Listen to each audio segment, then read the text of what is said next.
Hey there everyone, Stuart here with a video that I hope is going to help a certain group of people out there reach a whole new level of success. Now, most of you know me as a guy who's out there speaking in the corporate market, helping companies really reach their goals. But this time what I want to do is I want to do a video that goes off the beaten path, and I want to help a specific group of people out there, those people being the smokers. And if you are a smoker, I'm going to ask that you don't stop watching, okay? Just give me a chance, all right? I just want to give you, hopefully, a new perspective on something that you have heard about in the past, and hopefully it has an impact on your life. The reason I'm thinking about this subject is because I was just talking to a friend of mine recently who was sitting on a patio having a drink with one of her friends, and a woman walked up to them and she said, "Listen, excuse me, do you guys have a lighter?" And my friend looked back at this woman and said, "No, we don't have a lighter, but why do you need a lighter?" And the woman came back and said, "Oh, well, because I just want to light my cigarette."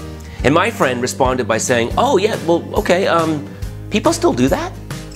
And yes, people still do this. After all the information that we've received over the years, people are still intentionally and deliberately choosing to inhale over 4,000 chemicals that are found in cigarettes. And we all know that these chemicals are found in all kinds of really weird things, right? Like nail polish, or it's found in household cleaner or hair dye. And in many cases, these chemicals are even found in things like rat poisoning. Okay? Rat poisoning. If somebody offered you food with rat poisoning in it, would you eat that food? I'm gonna guess probably not, right? Like, I mean, if you walked up to a taco stand on a street and the guy says, "Oh yeah, you're gonna love this taco. It's got rat poisoning in it. You wanna buy one?" I'm gonna guess you probably wouldn't buy one. So if that's the case, then why would you wanna inhale it in a cigarette? My all-time favorite chemical found in cigarettes is formaldehyde. Yes, that's right, formaldehyde. This is the stuff that they use to embalm dead bodies. Whenever I think about this, I think it must be so difficult for a smoker to be at a funeral because they're sitting there thinking to themselves, "All right, let's get going already. Let's get to the cremation. I want to inhale the smoke." And yes, I'm joking around about this, but come on, you have to admit, it is kind of funny. You know, one thing that I think is really funny is when you see smokers out there giving people advice.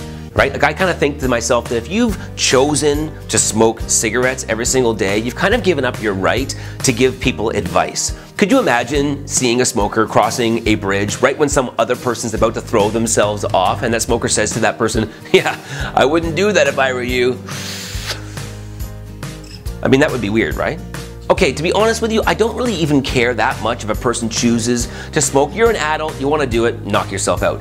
I just care when someone's doing it right next to me because I've chosen to not do it, or anyone else out there that hasn't chosen to do it. Why do we have to smoke it as well? Right? I mean, my favorite is these people these days that sit on these patios at restaurants and bars, and they're smoking their cigarette, and what they want to do is make sure the smoke doesn't go into their friends' faces, so they're polite. They're talking to their friends and they're holding the cigarette back like this. Well, that just ensures that your cigarette is now going into the faces of someone you don't know. So if you don't know them, is that somehow like make it fair? Is that how it works? And what do those people do when they have to pass gas? I mean, do they get up from their table, go to someone else's table, let it all go there? It's like, well, I don't know you, so this is completely okay. And yes, I understand, okay, I get it. I know that quitting smoking can be very, very, very difficult. I understand. But so was starting. And you managed to do that, didn't you? Right, it's not like when you had your first drag of your very first cigarette, you were like, oh yeah, that's nice, that's good, yeah, I like this. Oh yeah, I could do this a lot, yeah. No, that didn't happen, right? You were taking your first drag of your first cigarette and you're like, oh my God! Oh, that is awful. I would rather give birth out the end of my nose than do that again. But I am gonna do that again. In fact, I'm going to keep giving birth out the end of my nose until I start craving it. So please forgive me if I don't have a whole lot of sympathy for those individuals who say it's difficult to quit smoking. I get it. It's difficult. Yes, it is hard, but you had the strength to start. And if you had the strength to do that, you've got the strength within you to stop. And the time has come to stop. It's really now. It's really here. You've got to stop. Why? Because you're better than that.